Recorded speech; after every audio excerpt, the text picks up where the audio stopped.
Hi, I'm Shana Meyerson with the Yoga of War podcast, here today on the glorious bima of Sinai Temple in Los Angeles with Rabbi Erez Sherman. Special thanks to Sinai Temple for sharing the space with us today.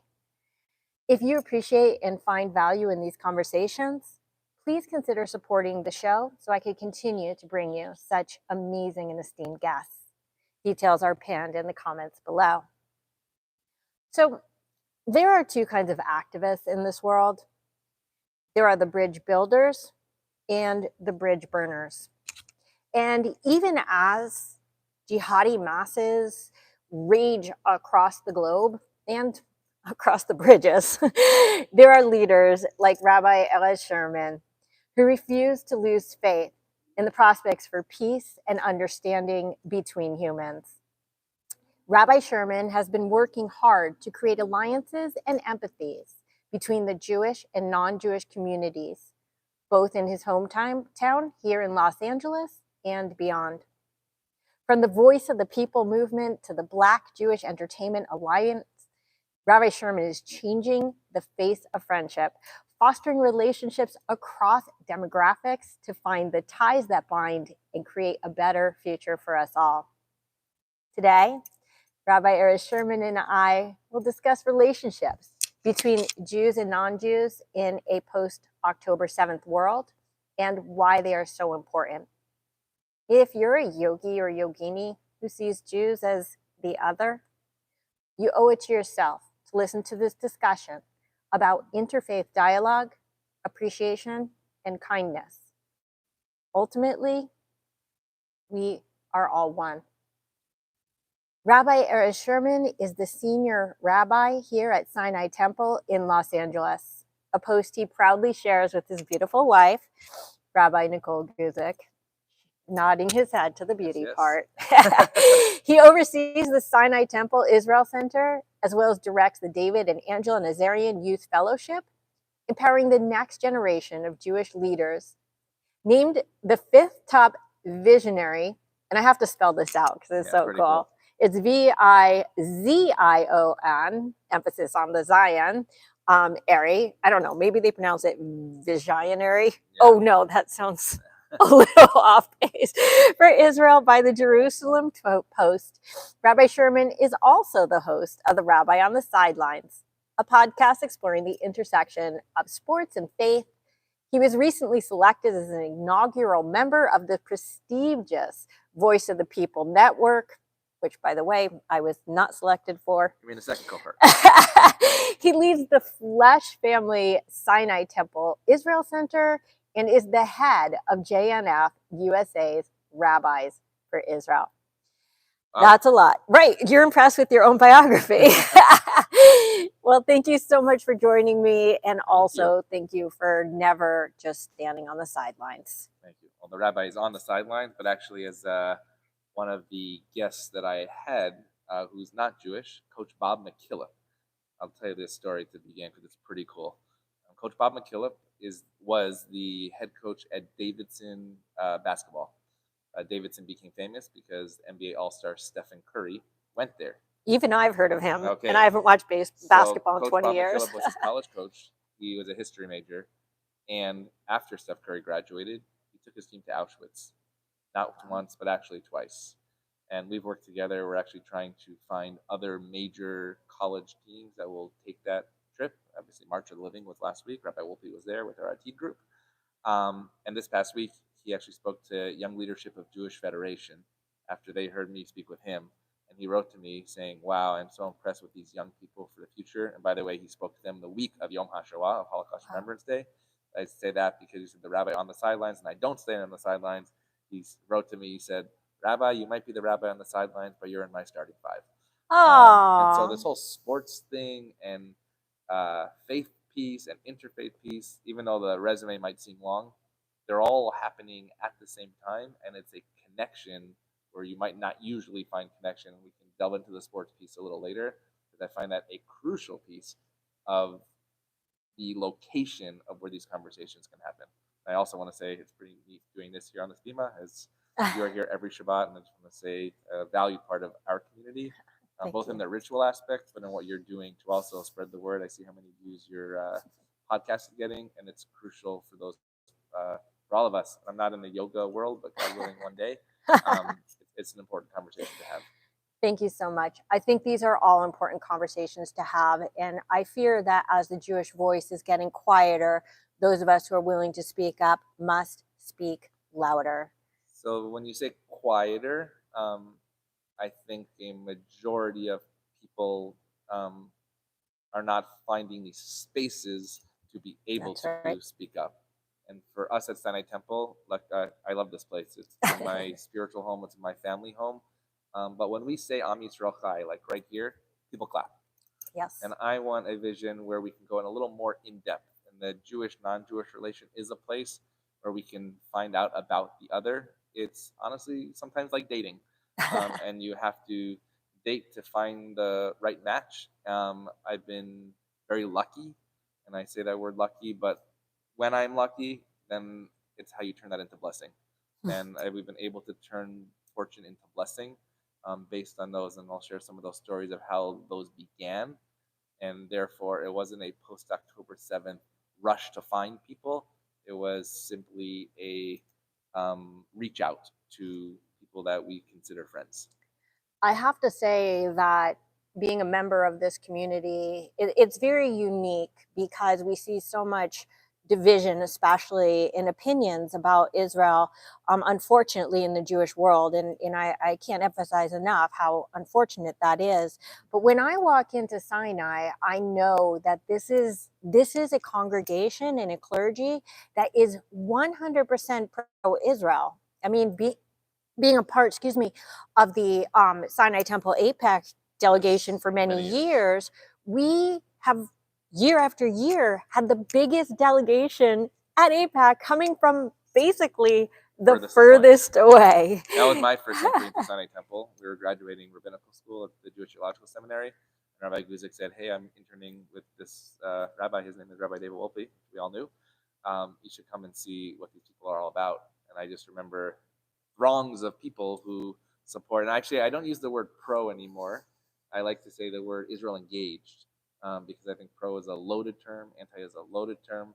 But when you actually sit down and have the engagement conversation, you realize that either people are uninformed, misinformed, or afraid to be informed. And that's where the needle can actually move, not necessarily to a pro, but an engaged piece by saying, you know what, I understand you. I might not agree with this policy. I might not agree with that policy. But number one, the existence of a state of Israel as a Jewish state, that is the litmus test.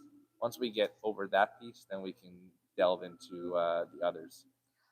I'm curious, what do you think makes this congregation so unique? And I have to say, the congregation I grew up in, which is in Irvine at Shir Malot, which is actually a Reform synagogue, which there's been so much discontent in the Reform space. However, they are just like Sinai in being, yes, Rabbi Steinberg is spot on. It's rare. I'm lucky to be a part. I don't think I could be a part of a synagogue that is not supporting Israel right now. And I have to say, one of my aunts who lives, I'll say, in the greater Miami-Dade area, I don't want to make accusations, has been having a lot of trouble finding a synagogue that truly supports, truly supports the state of Israel. You know, I walk in here, the first thing you're hit with, and people can't see this, but on the wall over here is a massive banner of the last, I think, 101 hostages. Actually, is this everyone? So we'll share that story. I think it's important to know. October 7th happened. I was on this bima on that Simchat Torah day. I remember vividly getting a text from Rabbi Wolpe. We don't usually text on a holiday or Shabbat. So I'm like, what is this? And he said, change your sermon. There's a war in Israel. He was in Boston at Harvard at the time. And I said, absolutely. And that morning, actually, our executive director emeritus, Howard Lessner, was in fact in a safe room in Israel. And so my sermon became the text that I was reading from him. I remember, because it's on YouTube, you can see what I said, but it basically said, At that moment, I think 200 people were dead, if only we say. And the next week, we did a sort of vigil Havdalah right here, right down there. And Rabbi Guzik and I decided to rope off 251 seats in the back corner there. And we put not pictures, but names with blue. And I have the chills just thinking about this. For that year, you would see people after services walk over there, simply like pay respect. They were just names to us and ages. And as the ages changed, because they were in captivity over birthdays, the stories started coming out. People that we knew, people that we didn't know. And then as some were released, my kids and I would go back there and we would take off the names and I would read them from the bima saying, Ophir Engel was released today, and people would applaud. And then we got to High Holidays, and this room is a reserved venue on High Holidays, and said, well, we can't be without our hostages. So we decided to sort of make a bold move of putting this sign, I think it's 10 by 20 feet on the wall. It says, keep their names alive, which was the words that Hirsch Goldberg, Poland's mother, used when Hirsch was alive. And we thought, okay, we'll do this for High Holy Days, but then it's like a banner on the wall. We're going to take it down. And we asked our leadership, and our leadership said, that banner, rabbis, we want there until every one of them are home. And so it's also a little strange because I've become a little bit jaded that it's actually there. And so, like, I purposely look at that, and each week we're usually sharing a story or two passively, and I try to find those people. I'm just looking at Ram Borslovsky, who we found out is alive a couple of is your necklaces for Ram? Yes, exactly. So Ram's mother came here on Simchat Torah. I'm not sure if you were here that evening.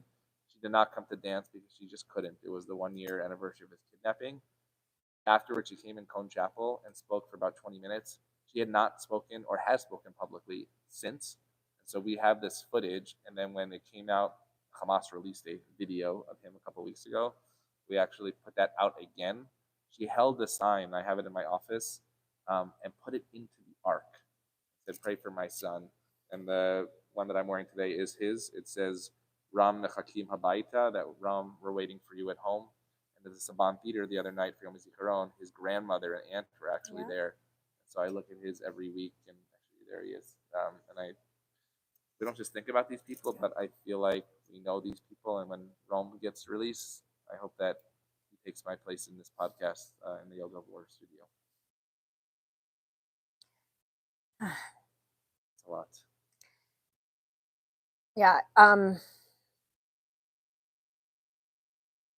I know that having the poster there runs the risk of people sort of overlooking it after a while. I could tell you, me personally, probably 100 times during the service, I just scan all the pictures and come to as many names as I can. And I believe that Amir Cooper has a granddaughter in this a niece in this Passman, congregation. And she's actually running his social media, bring Amiram home. Yeah. And Amiram is dead, but his body is there. So when you talk about the 59 and maybe the 24 alive, he's of the ones that needs a proper burial, which is the utmost honor in Judaism. So we continue to tell his story and continue to be connected. And when we go to Israel, we specifically Nir Oz, which is the one kibbutz where the first IDF soldier came after the last terrorist left.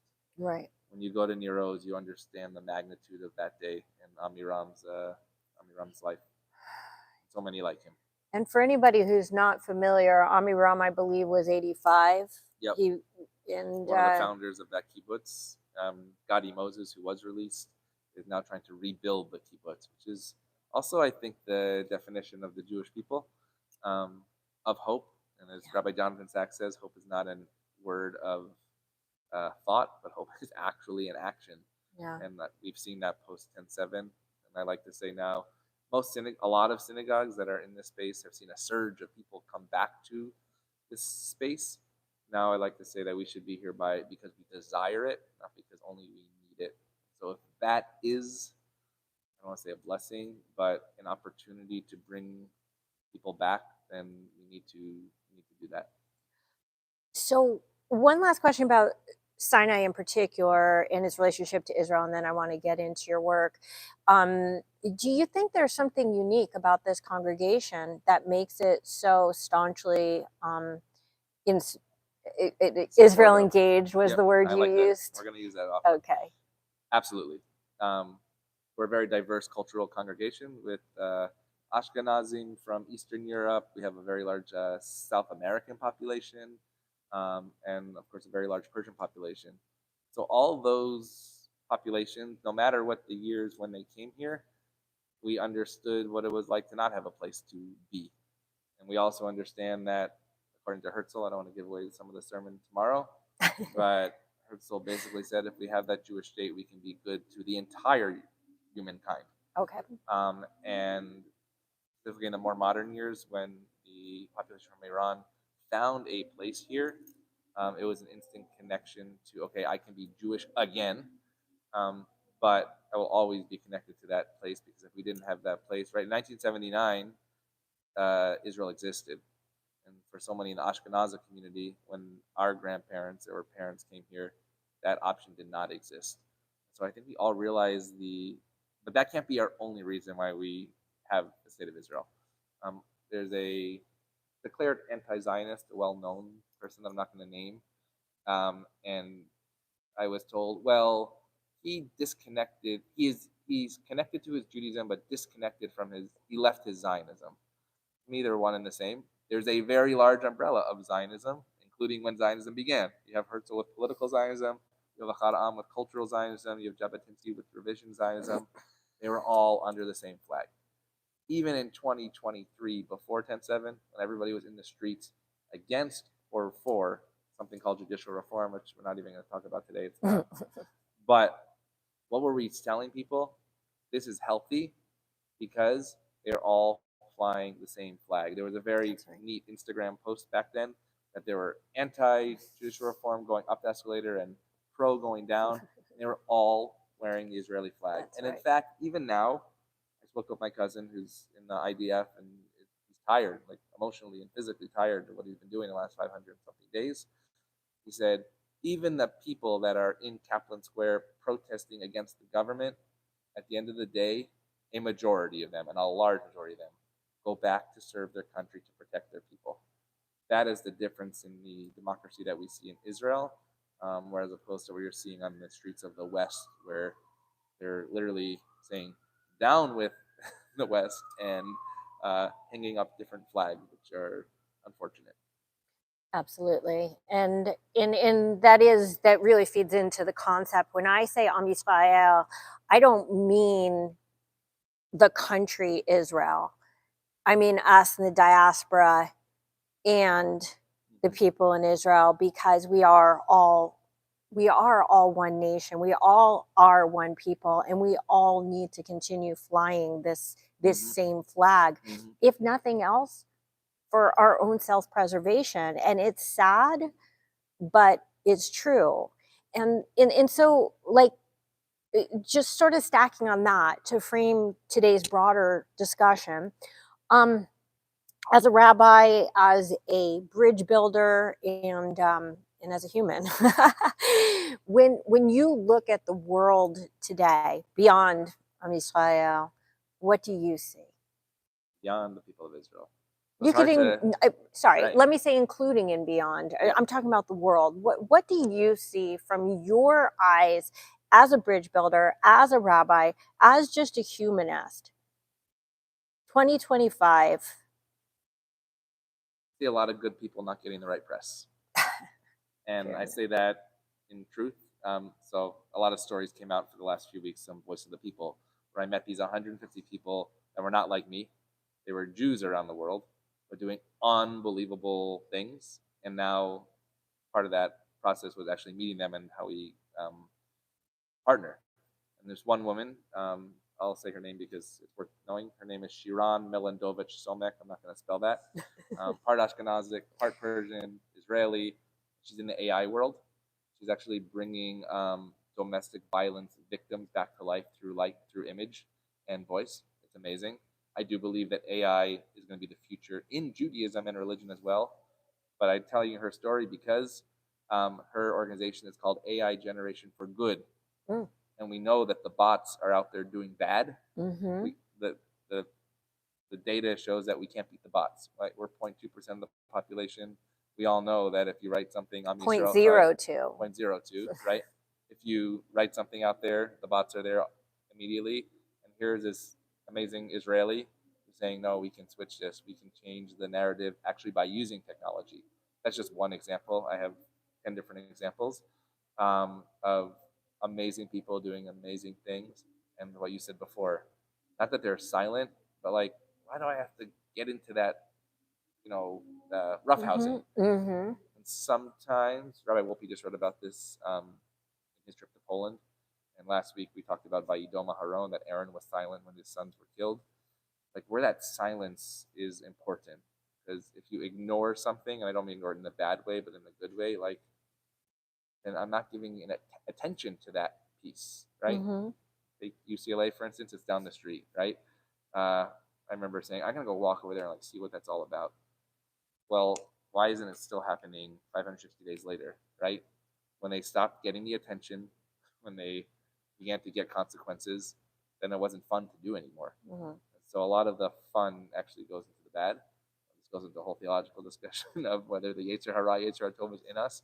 But I do believe that most people have the Yetzer HaTov, the good inclination, and they're doing that quietly, and hopefully we will go towards the good. So when I see humanity in general, right, like when the UCLA thing happened, right? If you take a camera like this phone, you just focus on that small piece. My parents came here like, where were the protests? Right. I showed them. I don't know if you went to UCLA during that time. It was like smaller than this room, the space. It's also the main quad. No, exactly. but yes, according to media, right, that small space meant everybody in Los Angeles was doing it, right? And that's not true. And so how then do you get the stories of the people that are doing the good, that are doing the bridge building? There are many more bridge builders than bridge burners. And then how you get victories, small victories, which ripple effect into a larger movement. And I've seen that in many different spaces that we can talk about. I appreciate your optimism. It's not optimism like, oh, everything's going to be great. Yeah. It's one at a time, realizing that because I'm mostly in the faith leader world, where I realize that the one person I'm speaking to actually is speaking to many, many, many people. So, for instance, organizations like APAC, like JNF, all these things that we're involved with, why do they love to have rabbis involved? Because they know if I'm inspired, then that bima is going to talk to all of these people, and that's how we get to APAC. People like a Jan Zakowski, just want to shout out to past President Jan Zakowski, whose parents said, right, I'm going to make a difference. In the famous story of how APAC was started was when Jan's father went into the forest as an American veteran and said, Yid, are you a Jew? And the person looked at him and said, you're too late. That story really inspired me to say, in my generation, I don't want to be late. Yeah. I don't even want to be on time. I want to be early. Yeah, and speaking of early, when you were named the number 5 top young visionary for Israel, this was September 2023. We're talking weeks before the 10/7 massacre. And in fact, I was talking to somebody else who was on the list with you the other day, and he's like, we were supposed to have the inauguration on the 10th. At the Carlton Hotel. And do you know what happened at the 10th in the Carlton Hotel? It was a press conference for basically who was alive and who was dead in that room. Actually, Reverend Johnny Moore, a good friend of ours, was going to be there as well. Yeah, and the Nafuch was all turned upside down. So I'm curious. I'm going to go out on a limb and assume that your Zionistic roots probably go back way back, but you could clarify that point for me. But I'm wondering, seeing as you already made this list, I mean, number 5, I mean, that's nothing to sniff at, sneeze at, whatever it is, nothing to whatever at. You were already on that Zionist track, but did things shift for you after 10/7, or did you feel like you were already so fully vested there was nowhere else to go? You were already 100 million% in the game. Yeah, so definitely in the game, whatever that means. I like to say about Sinai Temple too. On 10/7, it wasn't like, oh, we have to think about this place called Israel. We were already in that space. I worked very closely with Jewish National Fund USA. They helped me educate rabbis to be on that track as well. And they also, right? Their motto is rebuilding the North and South, repopulating the North and South. So it's not like they have like, oh my gosh, we've never been down there. In fact, on 10/7, I shared the story of going to a place called Groove Tech, which is on the border of Gaza, which is a fortified, unbelievable building, which includes an arcade, a planetarium, all for these kids. So if they're after school activities, they're safe and don't have to run to a safe room. And I remember saying, where are those kids today? How many of them are alive? How many of them are dead? How many of them are kidnapped? And so those experience gave me that opportunity. And the same thing on 10/7. It wasn't like, oh, who are we going to call? Interfaith leaders was really an important piece of that at Stephen Wise Temple on October 8th, right? That Sunday night as Simchat Torah ended. You couldn't get in there. Basically had to stream it. There were 2,000 people there. It's sold out, if you wish. 3 weeks later, we did a vigil here where we had Shani, I forgot her last name, but her cousin was kidnapped. He eventually was released a month later. We had interfaith leaders. Federation called and said, can you get your friends? And I want to share with you an entry into getting those friends. It didn't happen on 10/7. It's actually ironic that it happened when we faced something in this country with the Tree of Life shooting. Was it 2017? I'm not sure which year. I can't remember the years, but before then.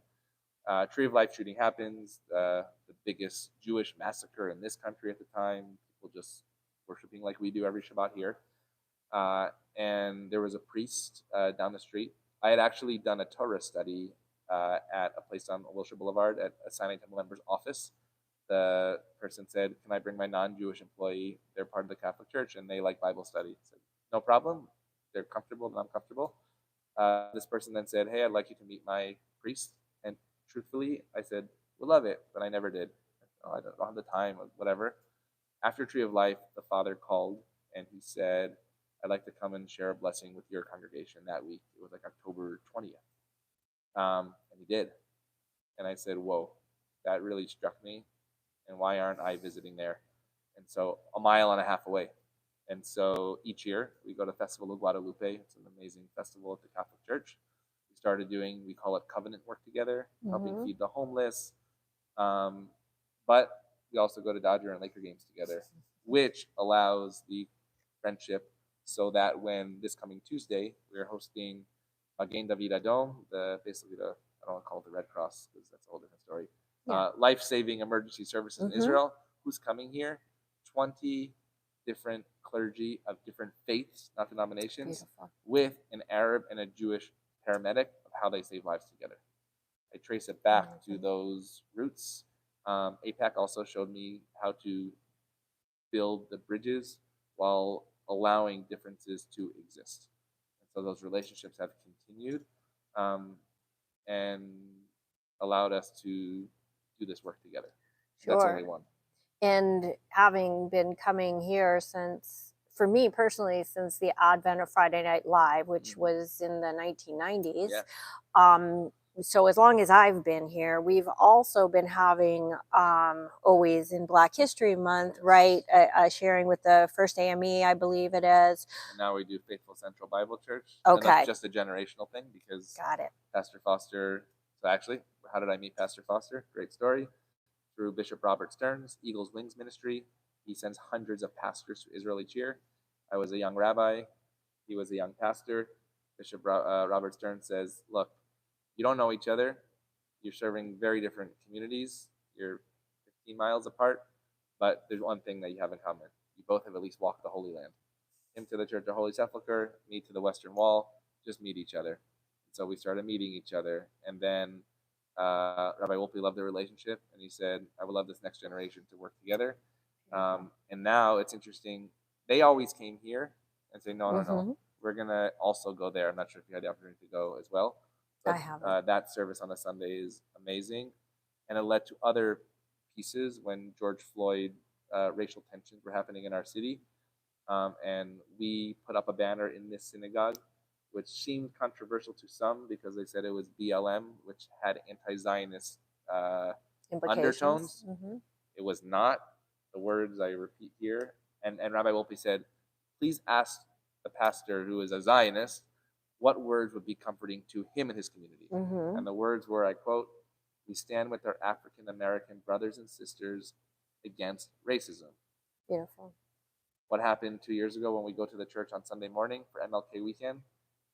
My good friend, pastor, takes the photo that he had from our building and he put it on this huge LCD screen. He says, look what our brothers and sisters stood with us. Now they're going through a tough time. It's time for us to stand with them. And that is bridge building. Beautiful.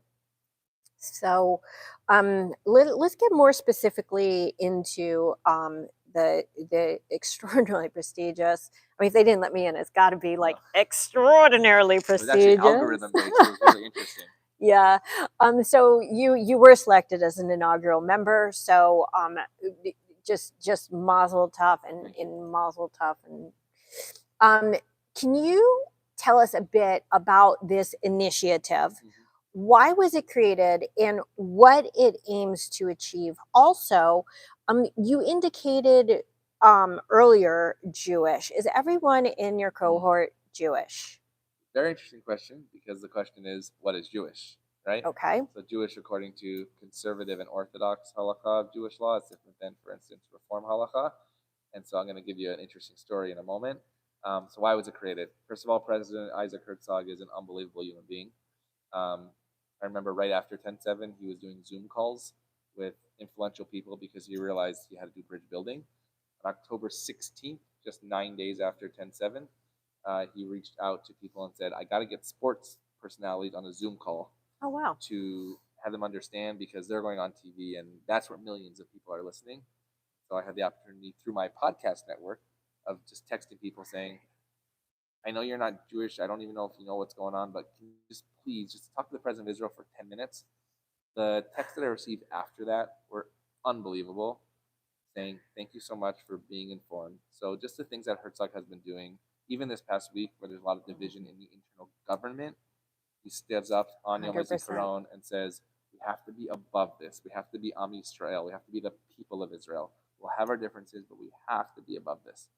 And I watched him in this room. He was with us for 2 of the days of the conference. And I see him just, his mind's like always going, and he's meeting these people. And he wants to do bridge building. And so this wasn't 150 rabbis. There were like 4 rabbis. I was one of 2 North American rabbis. There was another rabbi who was the rabbi of Azerbaijan, rabbi of the Abrahamic Accord committees, but another, like AI, all these fascinating people. But one person who was in my cohort, I won't say her name, she's amazing, young girl from Morocco. Her father is Jewish Moroccan. Her mother is Muslim Moroccan. Oh, so according to Jewish law, she is not Jewish. According to the law of return, she is, because of one grandparent. Right. But for instance, if she said, hey, I want to be a member of Sinai Temple, unless she was married to a Jew, actually not part of the Jewish community.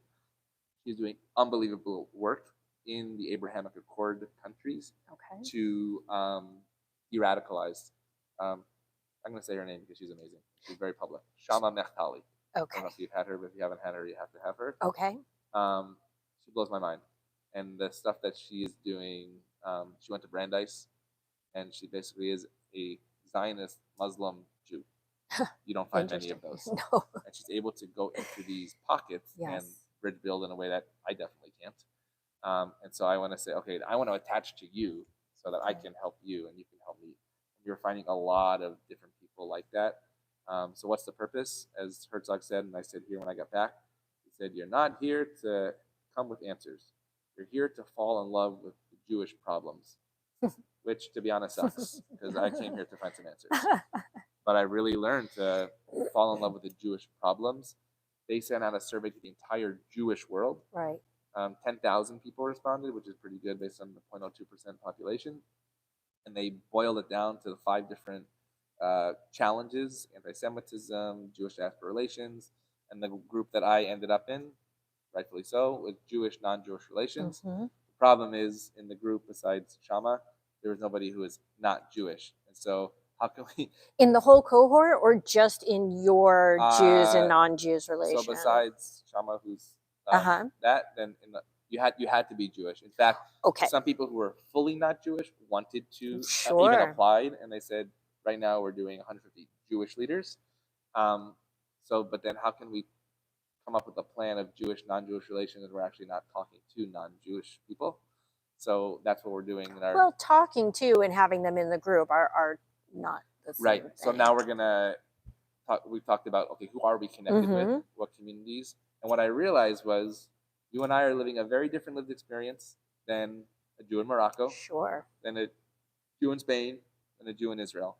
So speaking to an Israeli Jew, well, their non-Jewish relations are usually not with Christians; they're actually with Muslims. Yep. My interfaith relations are usually with Christians, not as many Muslims. And so I'm really learning like how they're building bridges and how we're building bridges, and obviously with the phone and the Zoom and stuff like that, the partnerships are amazing. And the group that we will bring here to Sinai Temple, actually the week of 9/11, is going to be very powerful. There's a group called Shiraka. Familiar with them? They're Muslim voices raising up to realize that Zionism is not a bad word. In fact, they marched with Jonah Platt, and Jonah marched with them in Auschwitz with a big sign saying Arabs for Israel. That is future bridge building. Sure.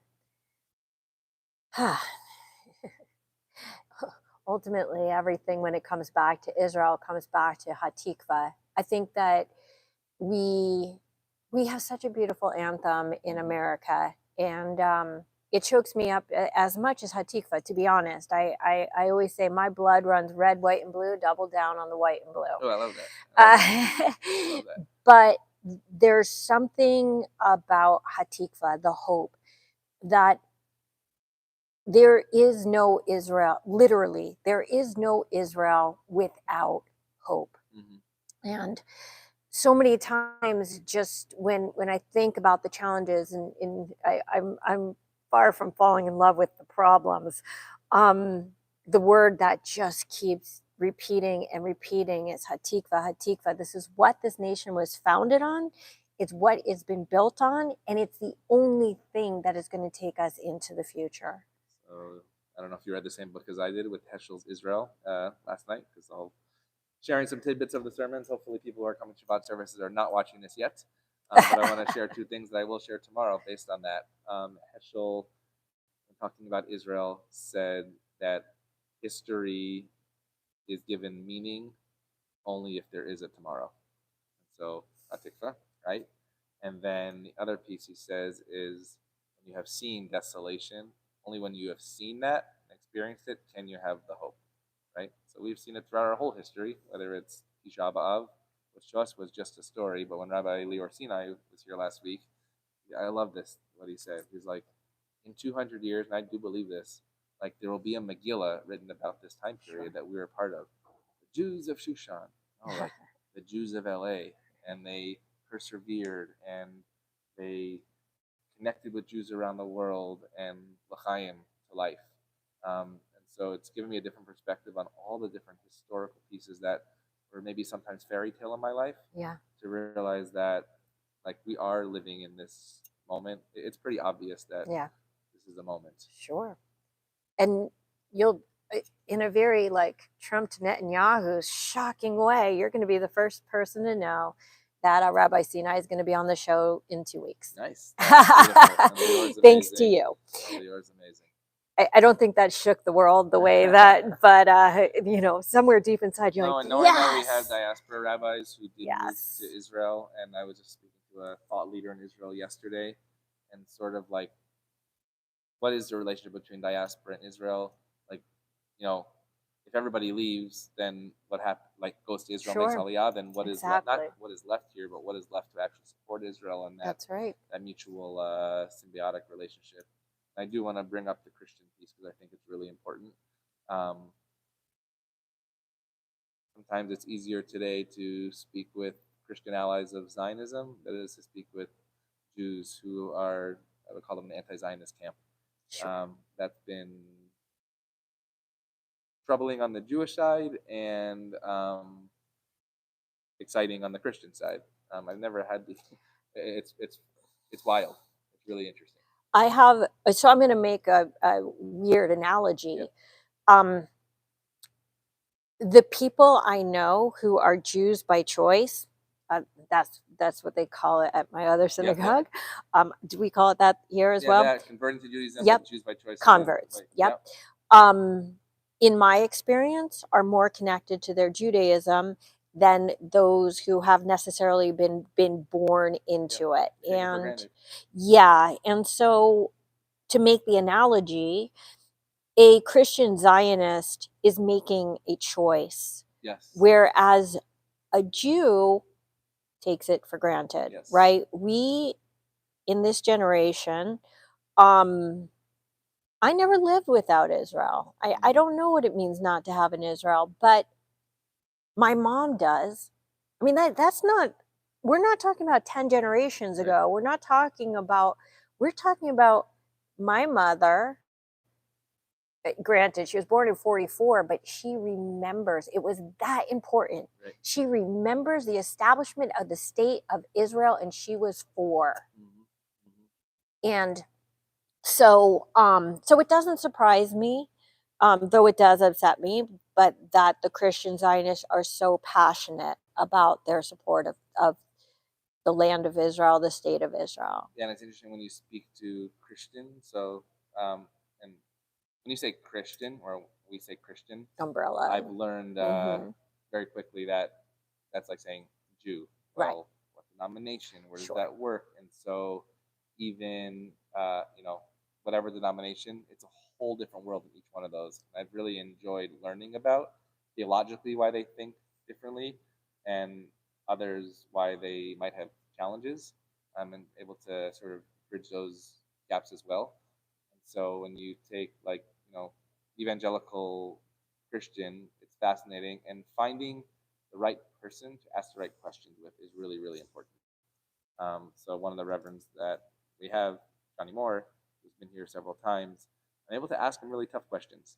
Say, like, I don't understand why this person's saying this, why this person's writing this article. And he says, okay, I'm understanding this. And he's asking me these Jewish questions, and I'm not afraid to ask it because I actually have a real relationship. And that's really crucial in this aspect. What I have found previously was some Christian groups actually have no attachment to the land. Evangelicals actually have a real attachment to the land, which is really fascinating. Right. And what Johnny told me was when he took over at a university, what he he told me something interesting. When Christians visit Israel, they don't ever see Jewish Israel; they just see Christian Israel. Sure. He said, but Johnny, that's the same thing that I do. On our synagogue tours, we don't go to the Church of Holy Sepulchre, but we need to, and we need to see each other's faith within that own land. And I think that's, so he said when he got to this Christian university, he actually fired the Christian tour operator and put a Jewish operator there. Oh wow. Okay. And so that'd be interesting if we did it the opposite way as well, because there's so much depth of these commonalities of the judeo-christian tradition, specifically like in the physical land, right, in archaeology. Sure. My sister and I actually have done the one weekend Christian tour of Israel, where you walk the 12 stations and you go into the Church of the Holy Sepulchre, however you pronounce it. The most fascinating thing to me was going into Jesus's grotto, because though as Jews we see Jesus in a different way, as in we are all the children of God. Right. But it really just drives home that you go to Europe and there's history everywhere. Yep. But you go to Israel and nobody doubts the Colosseum. Nobody doubts the Parthenon, right? Like we get that. We learned about that in school. But there are so many people who believe that the Bible is nothing more than allegory. And then you get to Israel and they're like, and this is where, I'll put it in these terms, where Jesus lived. Yeah. And you're like, and you're just sitting there and thinking, you're picturing this Jewish guy doing his carpentry, and it's like it all becomes so tangible. on the southern wall when they did the Davidson Center and the archaeology, and like there's how they brought the sacrifices to the temple. It's like, oh, it like happened right here, and the Roman pillars are still there. It's amazing. Even when I tell young people when they go to Israel, like, your parsha will connect you in a completely different way when you walk in the same thing for the Old Testament and New Testament. Like, walk to Galilee, and that's what Pastor Foster always says. He's like, they're reading from this book. Like, it's not just a book. It's you don't need a AAA triptych in Israel. You just need the Bible, and it's right in front of you. So what's resonating with me so deeply, Rabbi Sherman, to be honest, sitting here speaking with you, is that there are a lot of people who take on initiatives because they're the right thing to do. Mm-hmm. But talking with you, I'm realizing that you are fully vested, not just in doing the things, but truly like understanding, and to build bridges. This cannot be a superficial undertaking. We need to go deep, and it's so obvious that you have gone deep, and that your desire is truly to get a better understanding, because without understanding, how can two groups, and especially in this stratified society, ever understand each other? Yes. I mean, it comes down to a relationship and connections. I don't mean Facebook mutual friends. I mean like real connection. You mentioned the Black Jewish Entertainment Alliance. I've done that the last 2 years, where they have a Seder. Yes. It's based on the steps of the Seder, but it's really based on prompts that give people the space to ask questions. And when we prompt them with those questions, what comes out are unbelievable stories that they would never share. So one thing we ask is, what questions have you not been able to ask, for instance, in your workplace in the entertainment industry, while sitting around a table with a glass of wine? They like just pour their hearts and souls out. You're like, oh my God, this is like unbelievable. They have so much depth, but they're restricted and constricted by their professional workspace and thoughts from the outside of what they can do. So we go back to the silent piece. They are doing some amazing stuff. Not everybody has to be Montana Tucker. Love Montana. She was here, right? But like, yeah, she's been canceled in a lot of worlds because she spoke up. At the same time, she created this amazing movie that's on Paramount Plus, Children of October 7th. Watched it. But not everybody can do that. Right. But when they pull you to the side and they tell you what they are doing, it's pretty amazing. And when you look at the sports world, just do that as an example. Coach Bruce Pearl. Yes. Holy cow. So Coach came here, if you remember, a couple years ago when Rabbi Taft's installation. And Rabbi Taft's a big sports fan. I said, would you be okay if Coach Bruce Pearl came to your installation? He goes, yes, of course. And I don't know if you remember, he spoke to us at lunch. We're all wearing suits and Shabbat attire. He comes in and we're in this like sweats uniform. And he said, I was asked to come as a basketball coach as Coach Bruce Pearl. I'm standing here as Mordechai ben Shmuel. And he's told the story of his grandfather, who, Papa, he called him, from Eastern Europe, who immigrated to this country, I believe, in the 1930s. There was no Israel then. And he said in 1967, Bruce Pearl was 7 years old, and he saw his Papa watching TV. His Papa was a plumber, never watched TV and never cried. His grandfather was watching TV and crying. He said, Papa, what's wrong? And he said, Bruce, there might not be an Israel tomorrow, but if there is, you're going to love that country every single day of your life. Never forget this, and I have it on video on the podcast. I said, well, then when did you go to Israel, Coach Pearl? He said in 1982, he graduated Boston College, and he was going to go to Israel, maybe even be an IDF. And what happened? He got a job in the basketball world, and you got to hustle and work your way up. Well, for 27 years, until 2009, he was working his way up to become a national amazing coach. 2009, what brought him to Israel for the first time? Maccabea, a basketball. He wins the gold with as a coach.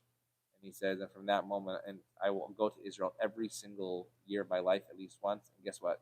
He's in Israel today. So that being said, for anybody who doesn't know what Coach Pearl did a few weeks ago, can you go ahead and talk about Coach that? Pearl, and I looked it up how many people watched the NCAA college men's basketball tournament. I specifically say men's in this context. 10 million. So by the way, 2 years ago during the Ukraine war, when that started, he did something again. He said, it's Purim. My name is Mordechai. We have to save the Jews. So he has a history of speaking up. This time, he, in a press conference, said, "Before I talk about basketball, my players gave me permission to say this." He said there is an American named Edon Alexander who is still held hostage in Gaza. Bring them home now. That went viral, and that Friday night, uh, Auburn played Michigan. And I actually wrote to some of those sportscasters saying, I just want to let you guys know, you obviously know what Coach Pearl did, what it means to not just the Jewish community, but the Israel community. Like, it's worth saying something. I didn't expect an answer back. I'm watching the game, nothing is said in the beginning. And right, like 5 minutes in, Tracy Wolfson, who also I happened to interview, she's Jewish from Tenafly, New Jersey. She's like the sideline reporter for the Super Bowl. She's huge. She goes, I was just talking to Coach Bruce Pearl, and you saw what happened last week. And right behind the bench is the family of Edon Alexander. So I'm like, this is the Final Four. Yeah. It's their biggest. It's their Yom Kippur. I'm not going to bother them, but I'm going to bother them. I said, Dear Tracy, I just want to let you know what you did for those 30 seconds. For millions of people to hear the name Edon Alexander means everything to me. I didn't expect a response. She writes back and she said, Rabbi, what you don't know is this. I'm from New Jersey, and Edon Alexander is from my hometown. It meant more for me than anybody else that I was telling. So when you open up somebody's heart and soul, it's there. And I feel like my responsibility, my joy, my calling is to just sort of like tap people on the shoulder sometimes and say, just say it, just say it. Just say the thing. And when they're saying it, it's a beautiful, beautiful thing. And those relationships are deep. Amazing.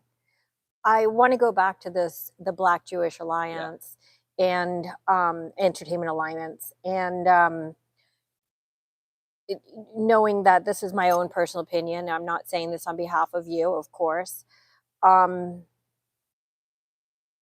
Personally, it has felt as me as a social media influencer and being on social media all the time, all day, every day, that I'm not talking about individuals, but on the aggregate, it has felt like the Black community has not has turned its back on the Jewish community, wherein historically, particularly in modern American history, going back to civil rights era, probably before, we have always not just stood, but marched, screamed, and advocated for the Black community.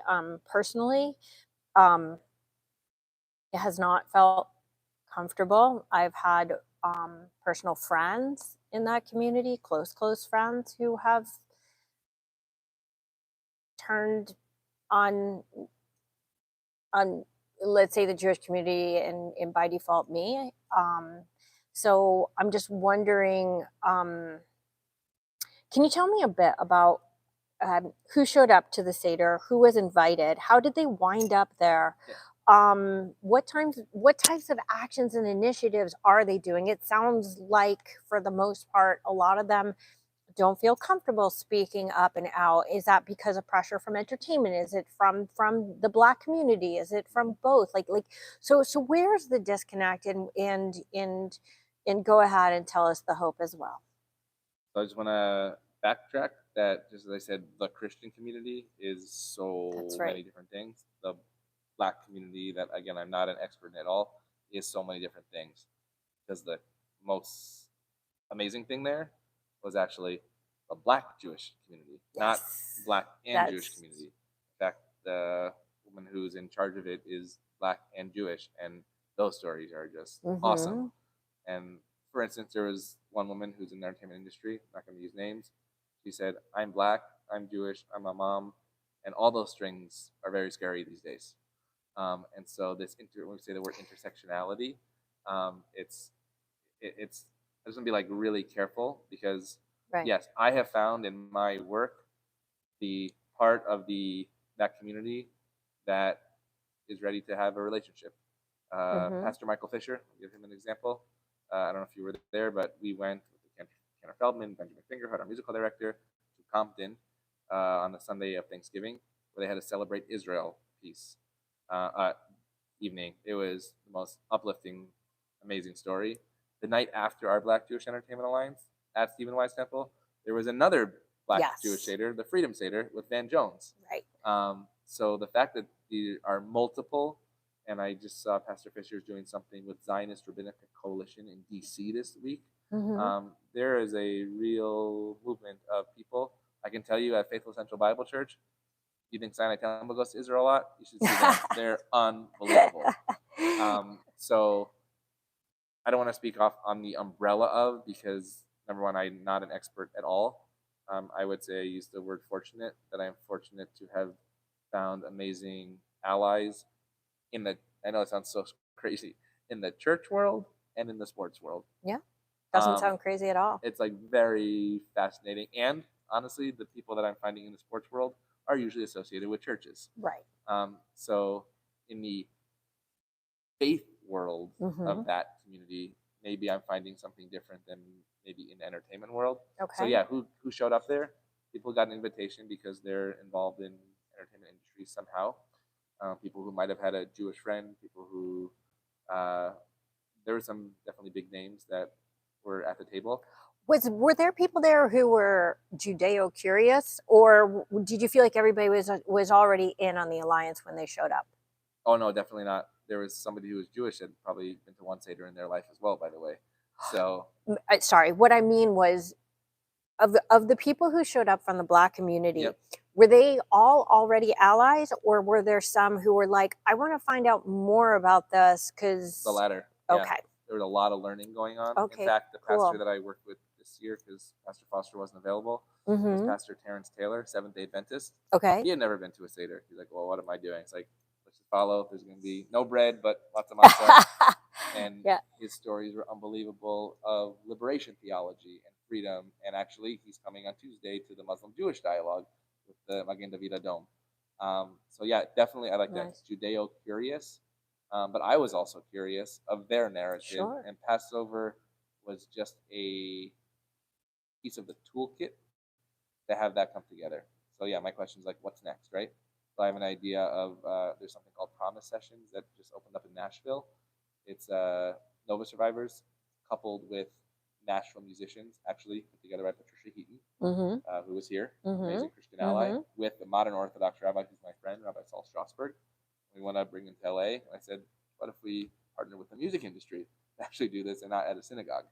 And so that's how I see things. I say, okay, this happened. It's amazing. I'm going to come on Saturday. I'm going to speak about it. Then what is that next piece that will take us that one level deeper? So that, God forbid, when there is something in the Black community, I'm also curious, Sure, educated, and connected. And I think those three have to come together. Because Dr. Rachel Fish from Boundless Israel, she said we've been doing things wrong, that we did advocacy first and then education. So yeah, we all went to APAC, and we love APAC. But it was great, 30,000 people there, but then what were we being educated in? And we have to actually start smaller and then grow that way.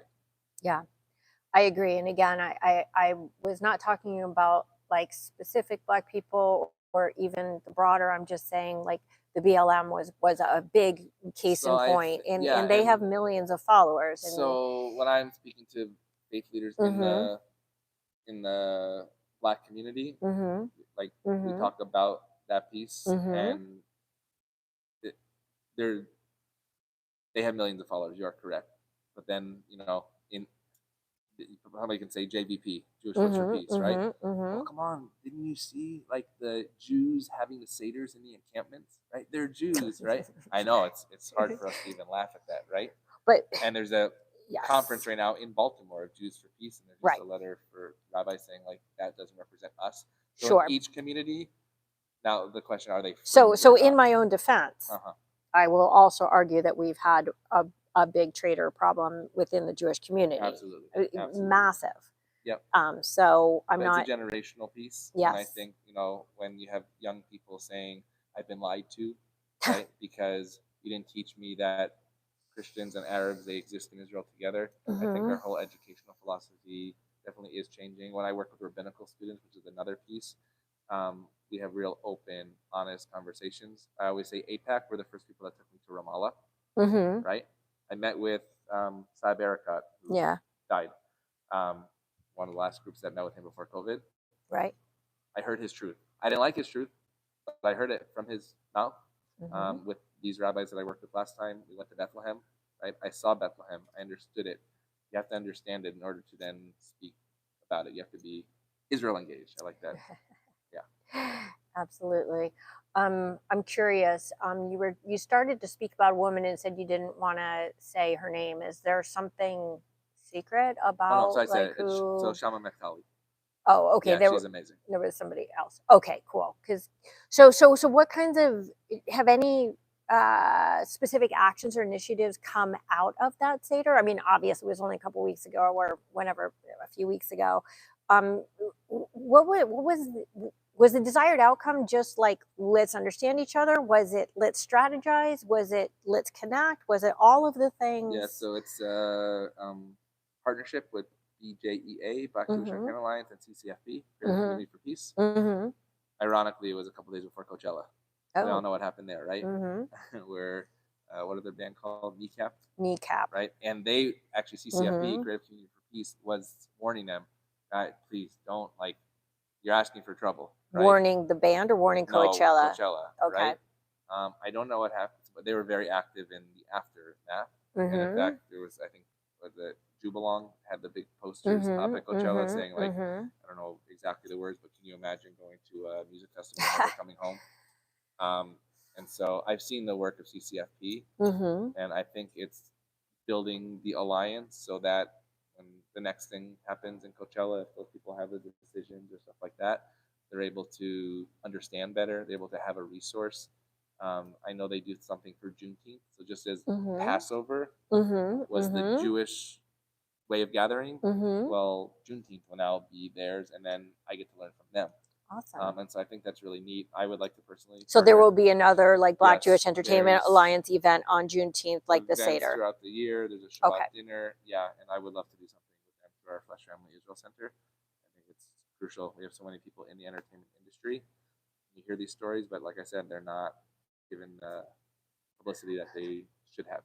I'm wondering at this point how you're involved in so many things, like how you even put it into a bucket. Like, is this something you're doing for Voice of the People? Is this something you're doing for Flash? Is this something, is everything everything? You don't have to. When I'm doing something, I'm carrying lots of banners. First and foremost, Sinai Temple, because I believe that Sinai is a global leader in this conversation. I watched it with Rabbi Wolpe, and he has taught me the best.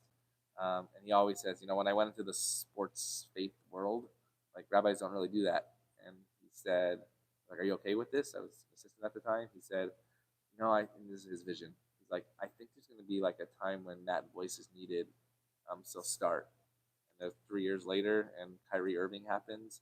And what happens? I end up with speaking to Charles Barkley because Barkley says, I need to talk to a rabbi. So those moments of connection lead to those real conversations. Amazing. So I would say that right now, probably the biggest challenge in building bridges is the dangerous trend. I don't know if trend is the word, of echo chambers. Especially with social media, we keep getting pushed to the polls. POLES. And there, it seems like there's nothing, there's no gray matter anymore. There's no gray matter either. There's no gray area anymore.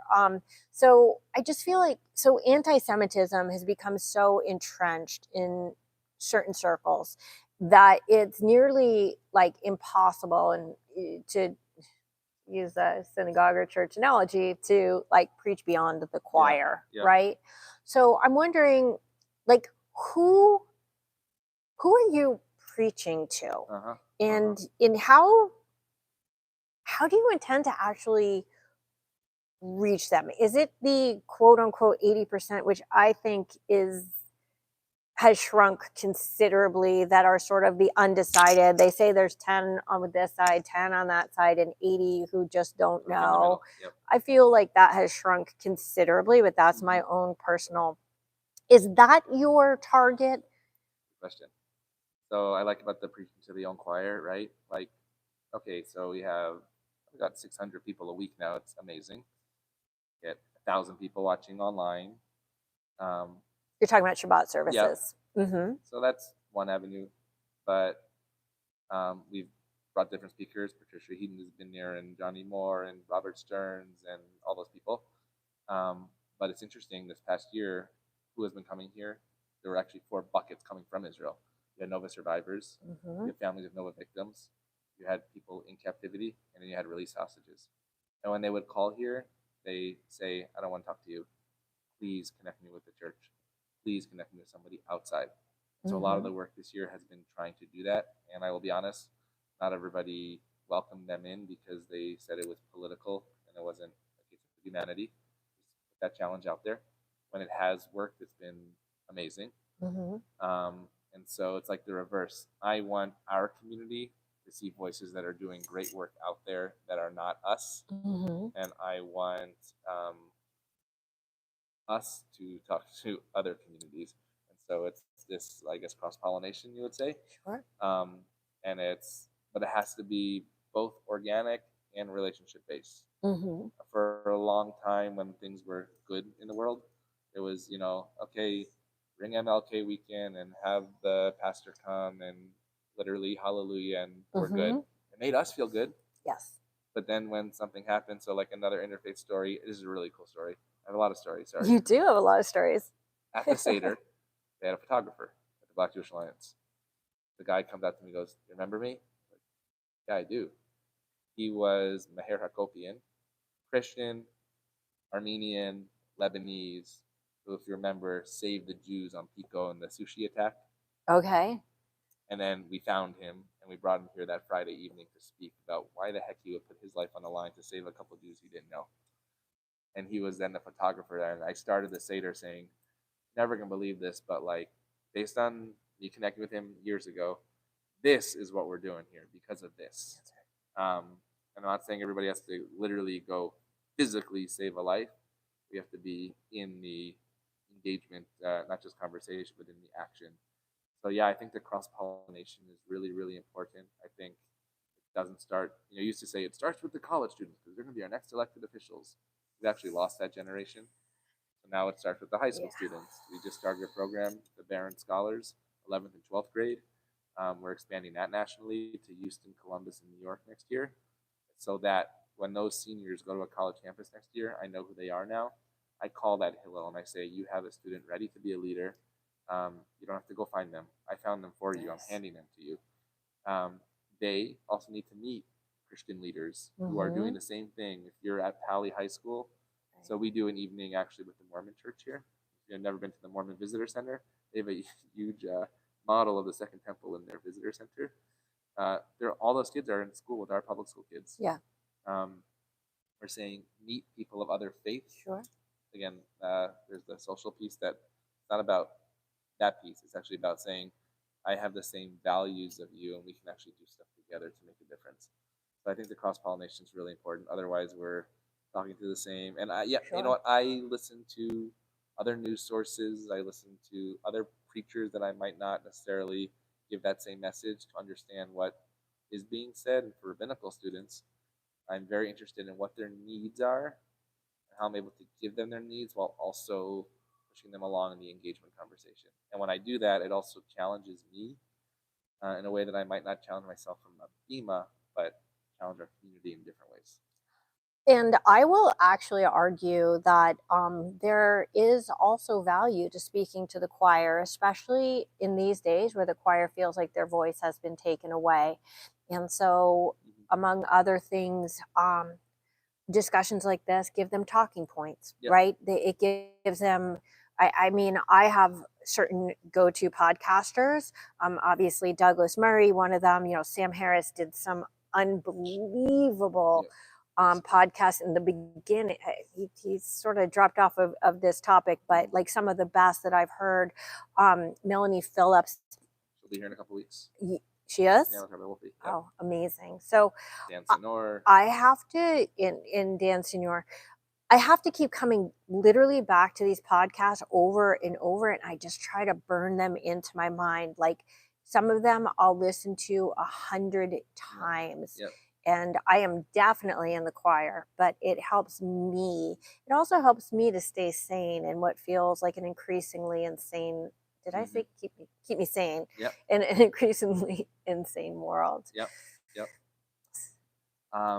Yeah, no, I think that's true. I believe the difference making though happens when, like, I want to feel comfortable preaching to my choir, and then I want to be able to use a music analogy, and I want to be able to sing other people's songs.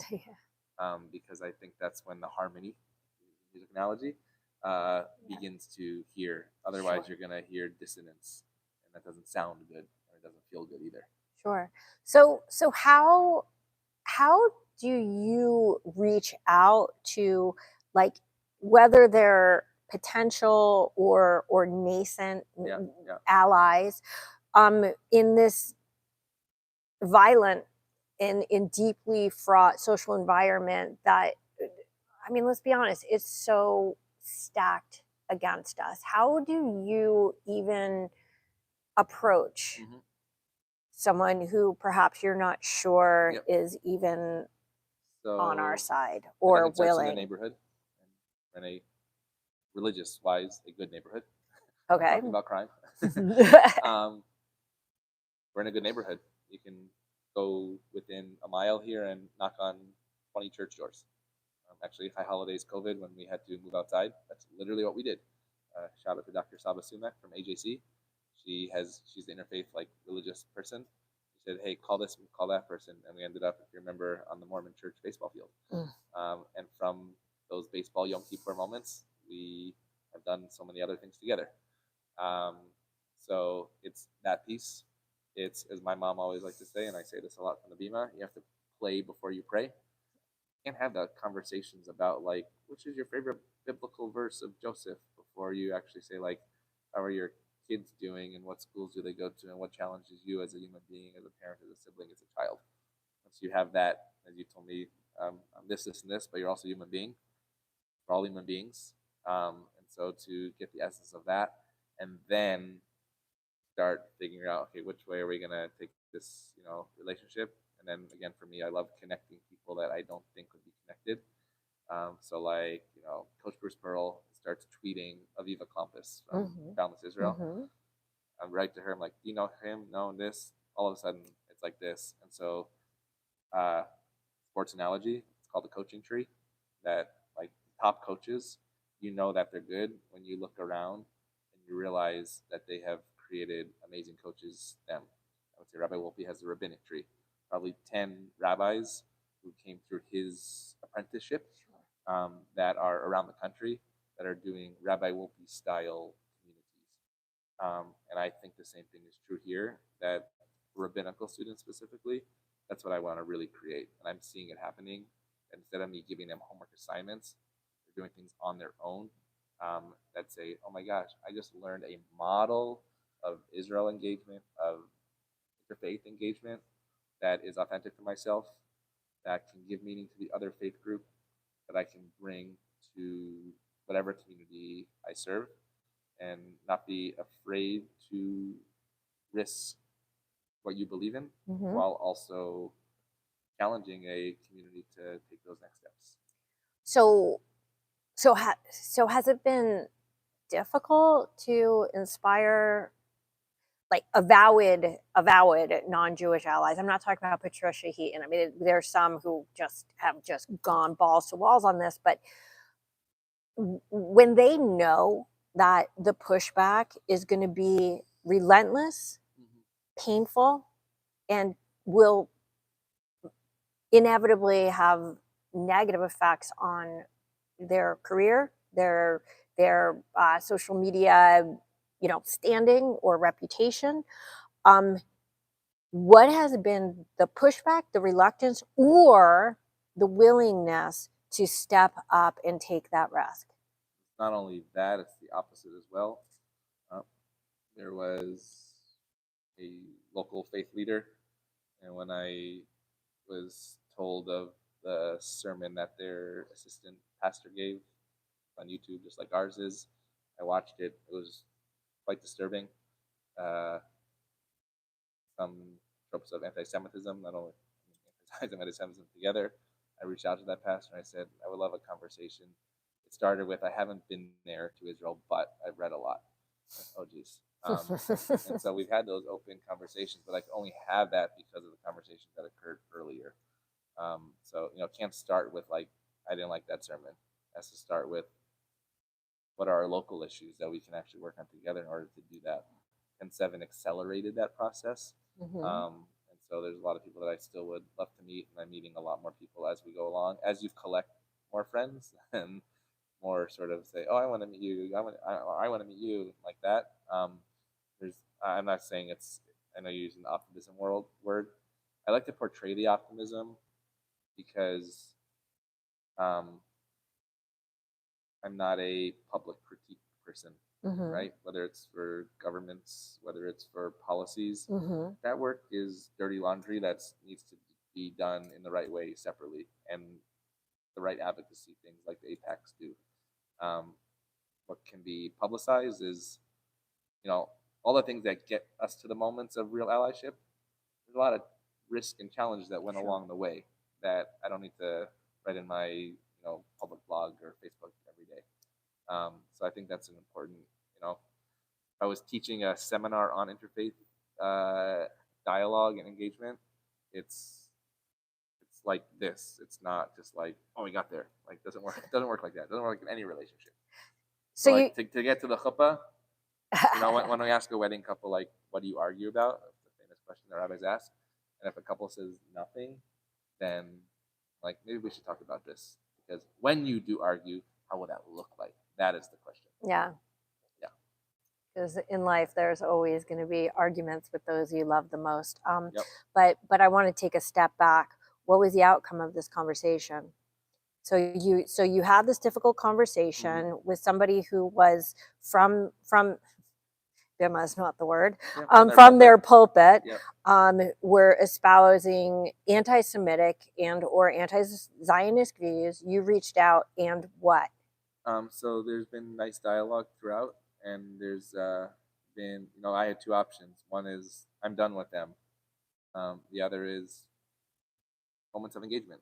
And so this community still is engaging. Maybe it was when Hirsch and the 6 hostages were killed in the tunnel, they reached out and said, I'm just thinking of your community. Wow. And so thank you. I'm still here and you're still there, and we're going to have to do this together.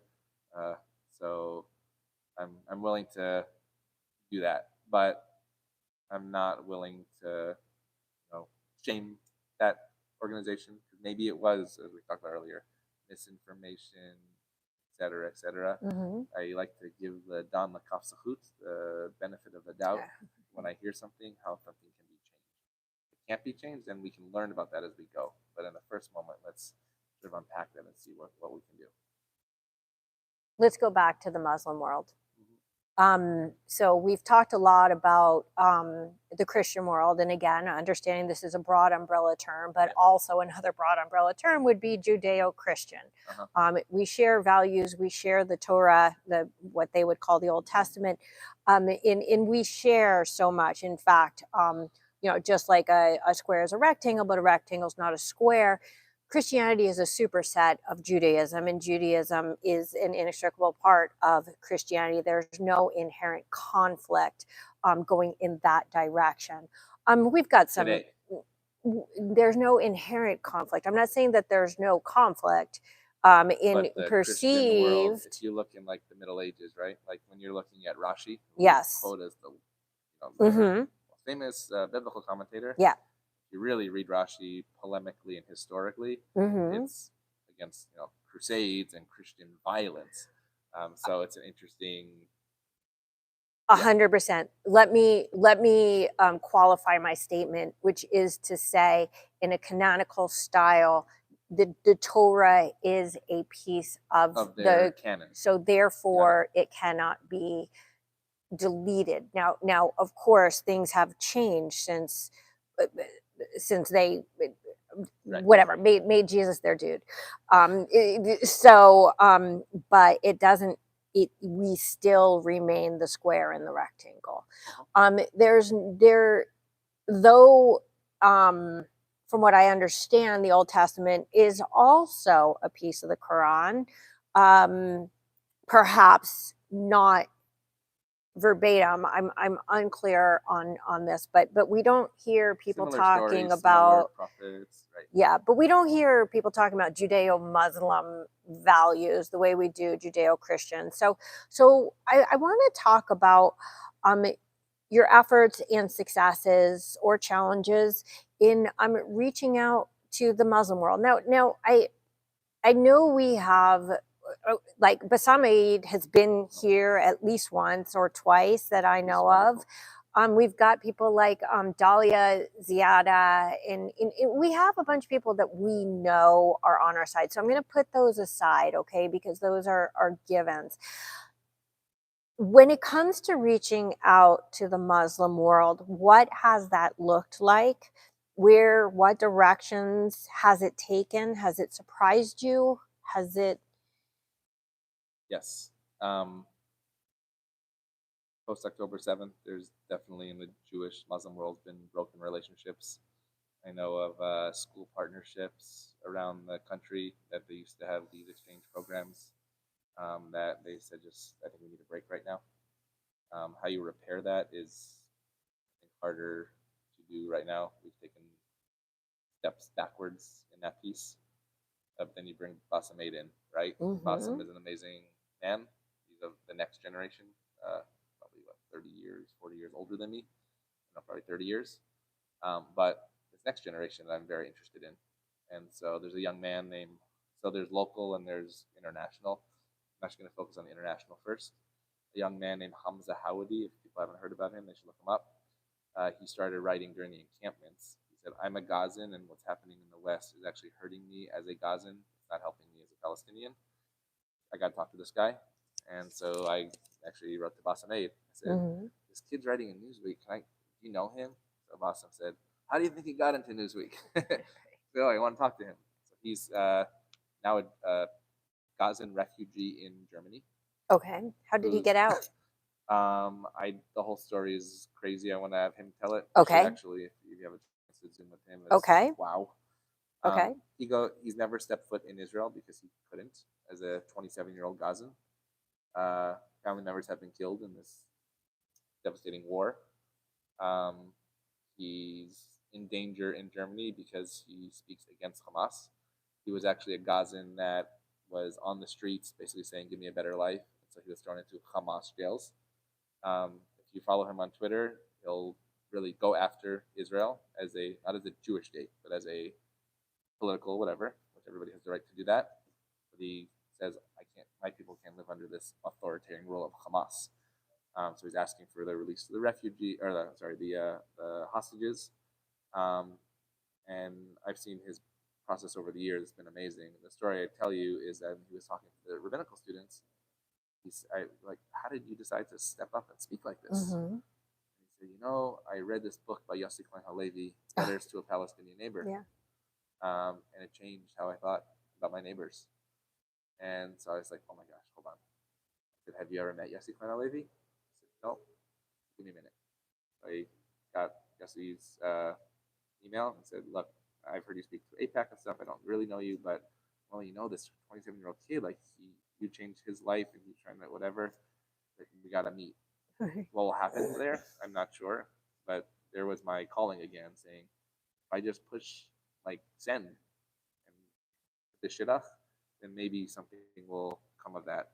Now I asked Hamza aloud. I asked Bassam, are you the only crazy Bassam in Hamza? Right. Or are there others? Yes. And it seems like there's a big fear. Right. Because Hamza will say, people will, he'll say something and we're going to knock at the door, right? Saying, take it off or else. Right.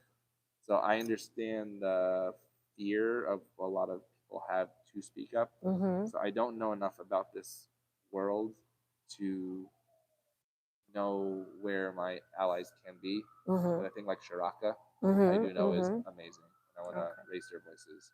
There's a couple other people like Sham Mehtali. I want to raise their voices. So only now am I beginning to, 18 months after 10/7, think about what that can look like. I want to hear from this Muslim Magen David Adom speaking with the Jew. Yes. So that's the tree that I'm sort of trying to bark up right now, and have those honest, open conversations. Like we have a Passover Freedom Seder. Can we have a Freedom Iftar right now? I don't know. But I'm willing to find the right voices. A guy like Omar Cooper is amazing, who's with the Muslim Coalition of America, who works with the Museum of Tolerance, who's been here. He came to our installation. He comes to all my interfaith gatherings. He's unbelievable. So there's individuals that I've had the same good fortune, and I try to scour the internet and Twitter and stuff, like, well, who is following Hamza and what are they writing? Are they local? Can I speak with them? So that's sort of another path that we'll add to the bio, God willing, next year. So right now, perhaps my most important question is, how much would it cost to get you away from this temple and become my booking agent for the show? I love this stuff. That's part of the gig. And anybody you see, they're all yours. Yeah. Okay. Well, I'm looking forward to like just this litany of amazing people. Okay. So because we're on the bima and you're a rabbi, I have to ask a rabbi question. So Isaac, Yitzchak, and Ishmael. Okay.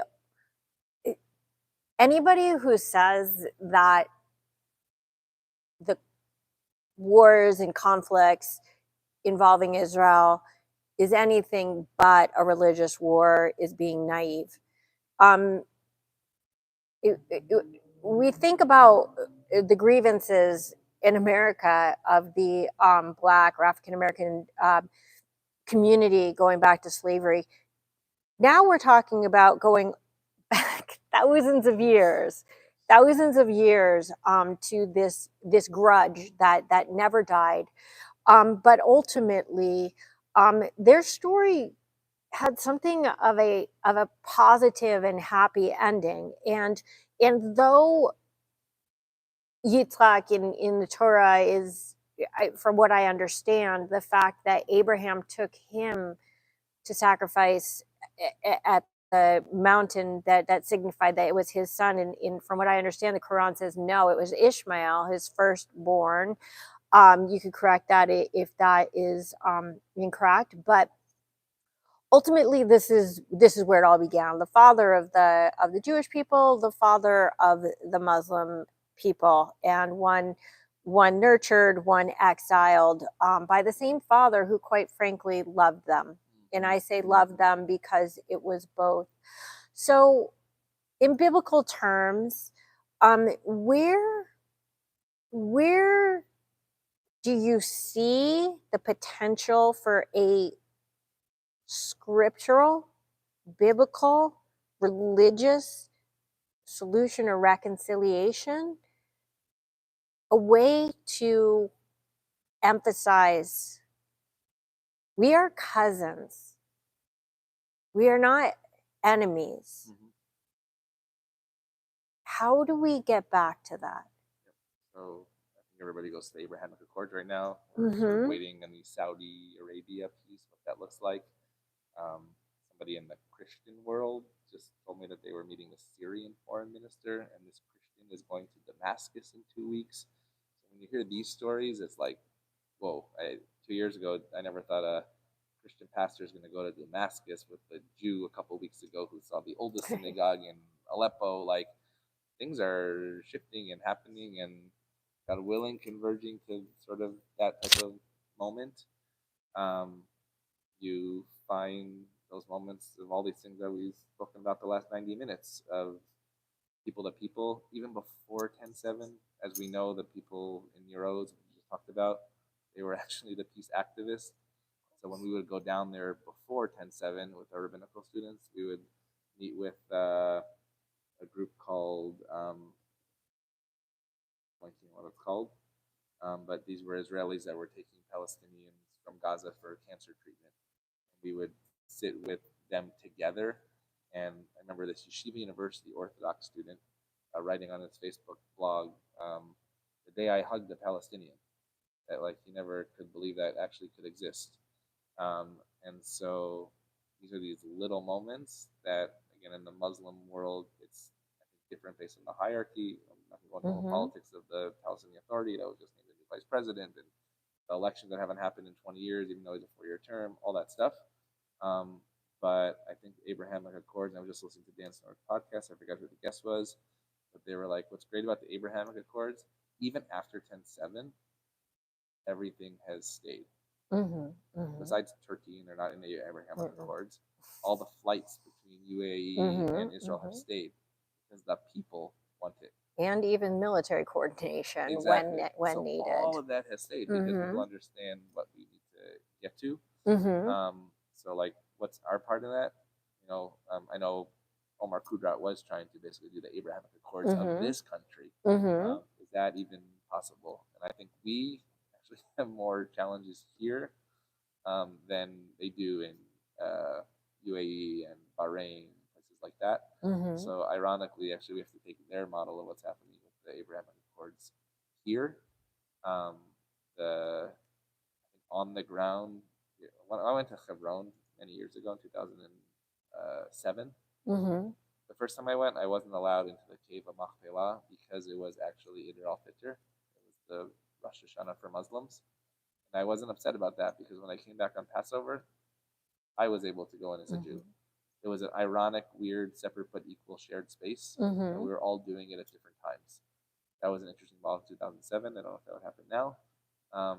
But how you find, I think this is the ultimate sort of conclusion of this, how you find the shared space and shared ideas. Because we had the golden age of Spain, which was Rambam under Muslim rule. There are obviously also challenges about that as well. That was a better time than it was under Christian rule in Christian Europe in the Crusades. So what is this period? Back to Rabbi Sinai from last week. I don't know what this period is right now, but I'm not willing to give up on our people. I'm not willing to give up on the people on different sides that are also willing to give in and have these relationships. There's a lot out there that's really, really special. And I'm sort of tired of hearing the preachers that are like, woe to me. Like, I just told you probably 35 stories of people that are making differences, not just by themselves, but like actually doing the stuff together. So I mentioned before that speaking with you like shows how much you walk the walk and don't just talk the talk. So I'm going to go ahead and stack on what you just said about the Abraham Accords.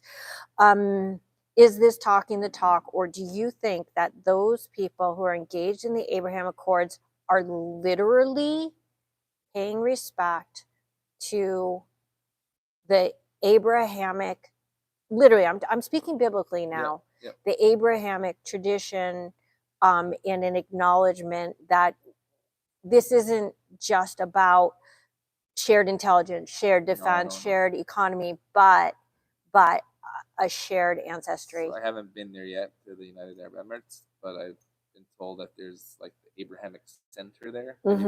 No. And the head of it, who's Muslim, came to speak to rabbis of LA Federation probably 2 years ago, pre-10/7. And he was explaining like what happens in that place where you walk in, you have your community center, all the kids are playing. Okay, well, 5 times a day, the kids are going over there to pray for Muslims, and 3 times a day, they're going to the shul, to the minyan, and once a day, they're going for daily mass. But the art they're doing together, and the sports they're doing together, and the music they're doing together, we have problems. We can't even get 3 denominations in one building, but somehow they're able to actually do 3 faiths. I think it's called the Abrahamic Faith Center. I don't know exactly what that is. That is the ultimate model, but it actually exists today. Could that happen? A lot of churches and synagogues sort of share space sometimes. You need that third heroic somebody to stand up saying, like, I'm willing to be part of this. Not willing to give up. This is, I believe, the challenge of my rabbinic generation. I have lots of books from my dad that as a rabbi passed down to me of old sermons. Now they're just all online, but all these books, and I read them to get inspiration for what I'm going to say. They're from the 50s and 60s. They're saying the same words just in very different times, very different terms. And so we're facing a very different challenge, but with the same roots. And so there are ways to get to where we need to get to. It is amazing. A little off topic, but based on what you're saying, same thing. If you read Golda Meir's autobiography, whenever I think things are so bad today and they've only gotten worse, I come back to her book and I'm like, nothing has changed. Mhm. This could have been written today. And so when it feels like the threat is so utterly existential in a oddly comforting way, Yep. Yep. it reminds me that for the last 50 plus years, we've always had these odds, we've always had these challenges, but the overall trajectory does seem to be towards peace. Golda Meir saw the Israel that exists today. She'd probably be like, holy cow, look what they did. This is pretty awesome. Sure. It's a different type of challenge. So I hope 50 years later, somebody else will say, can you believe what they lived through? But can you also believe what they built with what you said is the tikva and the hope? Yeah. Who would you say is your closest non-Jewish ally in the fight for Israel and the Jewish people today? Not to put you on the spot or anything. Honestly, Okay, you don't have to say closest. How about one that stands out, like the first person that comes to your mind when I say that? There's too. I really mean this. There's too many. I have about 10. Great. That's what I do when somebody comes in and says, "Hey, can you grab an interfaith gathering?" There's basically that one WhatsApp group that's like, "Hey guys, let's do this." Are they all Christian? Umbrella all Christian? Umbrella Christian. Okay. No, there's on Tuesday there will be more than just Christian. There'll be Sikh and Buddhist and Muslim. So I'll let you know on Tuesday. Okay, I'll be there. I already have my ticket. Great. So, yeah. Okay, just a few more questions. Great. You're like, great. Can we get out of here? No. Okay. So ultimately, one thing the Jewish people have learned over the millennia is that in the end, we can't really depend on anyone but ourselves to save ourselves. We need to stand together and speak with one loud voice, but the level of discord within our own people, as we mentioned before, has been somewhere between detrimental and sometimes it feels suicidal. Yes. How do we fix these fissures and restore ourselves as Israel? Can you solve the world's problems right here and now? It's a hard one, I'm not gonna lie. I think you're seeing the hardest piece about that problem is that the outside non-Jewish world sees that, and sometimes they thrive on that.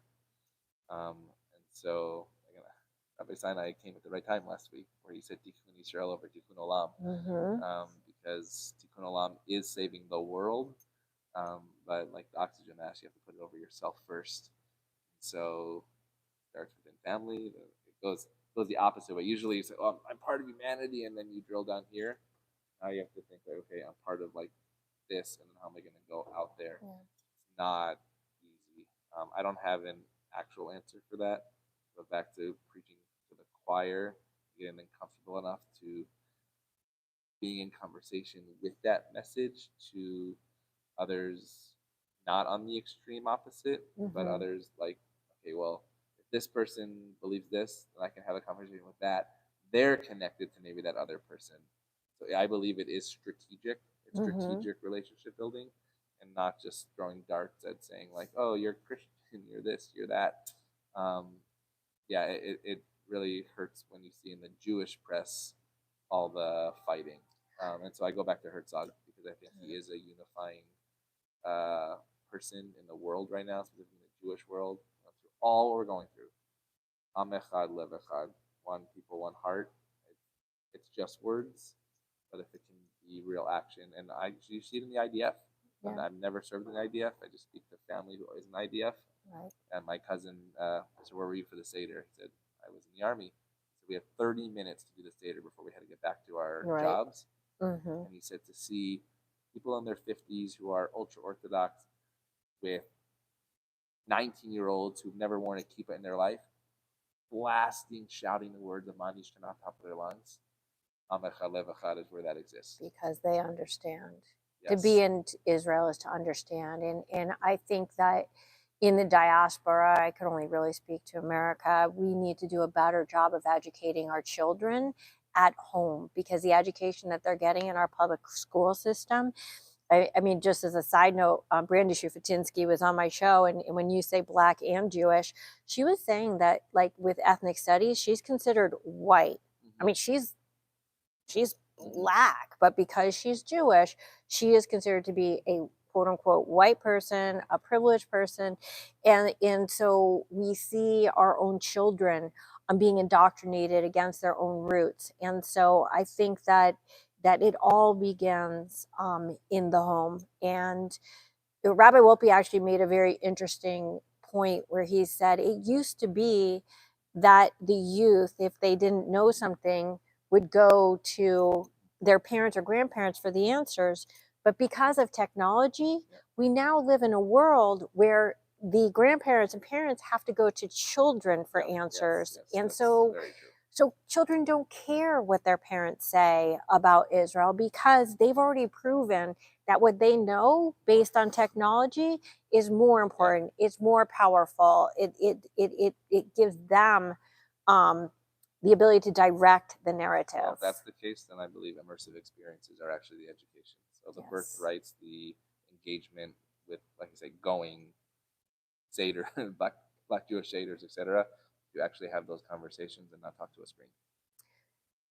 So, as a visionary with a Zion, I just want to ask, last question. Yep. What advice do you have for Jews and Zionists who right now feel powerless, voiceless, or discouraged in the world today? Accepting the idea that you can feel discouraged, it's okay in the mental health world to say it's okay to not be okay. I think that's important, and not brush that under the rug. It's okay to not be okay. And then asking ourselves the Hirsch Goldberg question that Rachel Goldberg talked about in the Dan Snore podcast, that Rabbi Guzik spoke about in her Passover sermon, that Hirsch Goldberg would tell each hostage, and Rachel Goldberg just yesterday quoted that speech again to officials, saying, if you have a why, or like why, if you have a why, then you can have a how. So we've all asked the why these last 18 months, and now it's about the how. I love engaging in the how. It's fulfilling to the soul. You don't know what you're going to get sometimes. That's the fear and anxiety. But when you do the how in a way that works, you can't accept it any other way. And what Rachel Goldberg Poland said yesterday to these officials were, we put on this earth to save souls. We have this opportunity. She went a little biblical, she said, or rabbinic. When you go in front of your maker at the end and God asks you, like, what did you do? What will you tell them? I think we have to ask ourselves in these moments, what will you do? So be discouraged, it's okay. But then ask yourself the Hirsch Goldberg question. If you have the why, then what's the how? Thank you, Rabbi Sherman. This has been just so uplifting and really enlightening. And I appreciate your joining me today. I appreciate Sinai for allowing us. Yeah. And is there anything else you'd like to add before we sign off? No, just when you said don't give up, and Hatikva. And I'll just get one last story that I will share tomorrow.